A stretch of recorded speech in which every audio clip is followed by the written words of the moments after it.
சீரியல்களின் full எபிசோடுகளை Sun டிவியில் ஒளிபரப்பான உடனே எக்ஸ்க்ளூசிவாக சன் நெக்ஸ்டில் மட்டும் ஃப்ரீயா பாருங்கள். செக் புக் கொடுங்க. 50,000 டிராப் பண்ணணும். செக் புக் நான் கொண்டு வரலையே சார். செக் புக் கொண்டு வரலையா? பேங்க் போறோம்னு அப்பவே சொன்னேன் இல்லையா? பாஸ்புக் எடுக்கணும், செக் புக் எடுக்கணும்னு அறிவு இல்ல. உங்களை தான் பெரிய புத்திசாலின்னு எங்க அப்பா தலையில தூக்கி வச்சு ஆடிட்டு இருக்காரு. இதான் உங்க புத்திசாலித்தனமா?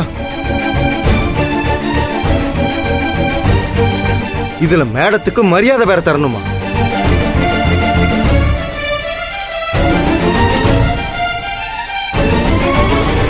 மரியாதை தரணும்னா மரியாதை தர்ற மாதிரி நடந்துக்கணும்.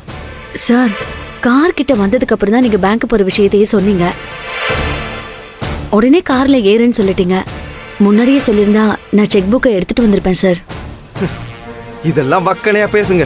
காரியத்துல மட்டும் கோட்டை விட்டுருங்க. கொஞ்சமாச்சும் காமன் சென்ஸ் வேணா?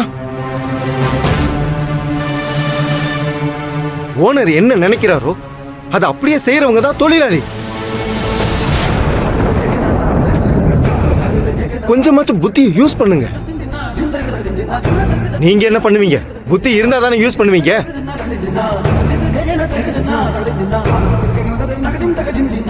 சார், நீங்க டென்ஷன் ஆக வேண்டாம். வித்ட்ராயல் ஸ்லிப் மூலமா பணம் எடுத்துக்கலாம். அது எனக்கு தெரியாதா?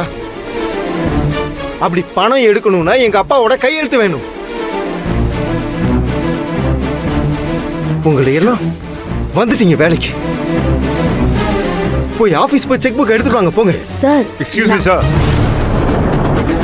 ஒரு நிமிஷம் வாங்க.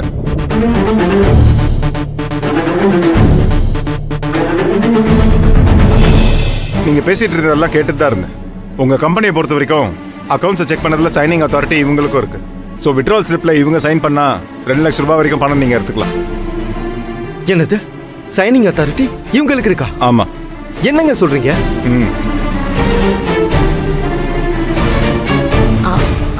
ஆமா சார். சார் அப்பப்போ ஊருக்கு போகும்போது அந்த பெர்மிஷன் எனக்கு கொடுத்துருக்காரு. இதெல்லாம் எவ்வளவு நாளைக்குன்னு நானும் பாக்குறேன்.